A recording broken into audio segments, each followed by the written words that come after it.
ഇന്നത്തെ എൻ്റെ ഉച്ചയൂണ് എന്തൊക്കെയാണെന്ന് നോക്കിയാലോ. വലിയ ആർഭാടങ്ങളൊന്നും ഇല്ലാത്ത ഉച്ചയൂണാട്ടോ.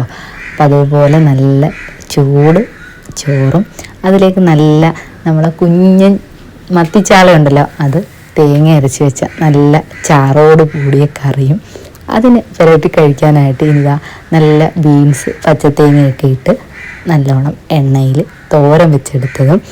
ഇനി ഇതിലേക്ക് നമുക്ക് വേണ്ടുള്ളത് നല്ല ഒരു ചമ്മന്തി അല്ലേ. ചമ്മന്തിക്ക് ഇതാ ഉള്ളിയും വറ്റൽമുളകും കൂടെ ചുട്ട് അരച്ച് പുളി വെച്ച് അരച്ച ചമ്മന്തി. ഇതിൻ്റെ റെസിപ്പി വേണമെങ്കിൽ കമൻറ്റ് ചെയ്യണേ. അരച്ച ചമ്മന്തിയും. ഇപ്പോൾ ലവലോലിക്കയുടെ സീസണില്ല, അപ്പോൾ നമുക്ക് അതിനെ ഒഴിച്ചു നിർത്താൻ പറ്റത്തില്ലല്ലോ.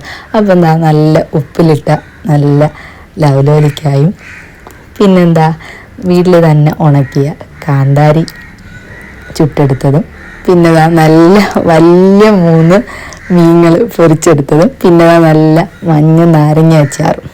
അപ്പം എന്താ വിഭവസമൃദ്ധമായ നല്ല ഒരു ഉച്ചയൂണ് ഇവിടെ കുശാലായിട്ടുണ്ട് കേട്ടോ. അപ്പം ഇന്നത്തെ വീഡിയോ ഇത്രയേ ഉള്ളൂ.